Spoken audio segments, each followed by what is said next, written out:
Ang intense ng mga kaganapan ngayon sa abot kamay na pangarap sapagkat malalagay sa peligro ang buhay ni Doc Robert dahil sa gagawin ni Moira sa kanya.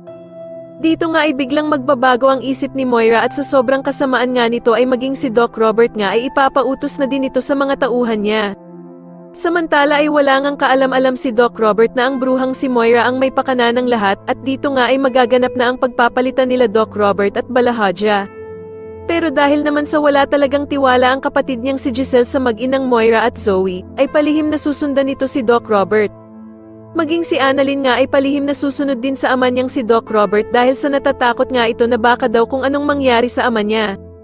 Wala namang kaalam-alam si Annalyn na maging si Doc Lyndon nga ay baback up din at hihingi ng tulong sa dalawang nurse na kaibigan nila, na sila Nurse Karen at Evan.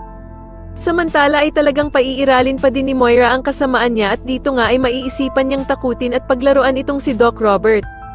Wala namang kaalam-alam si Doc Robert na ang kausap niya na pala sa cellphone ay ang bruhang si Moira dahil nga sa iba ang boses nito sa call nilang dalawa.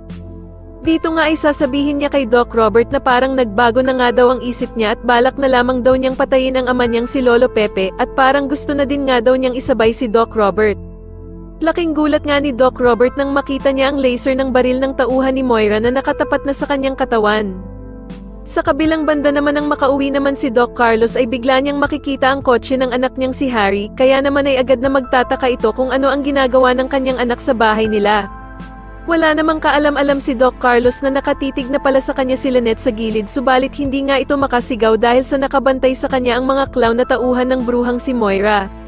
Sa tingin niyo makaligtas kaya si Doc Robert sa pagbaril sa kanya ng tauhan ni Moira at magawa pa kayang tumakas ni Lynette sa mga masasamang ng loob sa kanila, mas lalo na nga talagang nagiging exciting ang mga susunod na kaganapan kaya naman ay mas lalo pa nating abangan ang mas lalong gumigandang abot kamay na pangarap. Maraming salamat po sa inyong panonood at sana po ay ma-subscribe niyo ako. Maraming salamat po.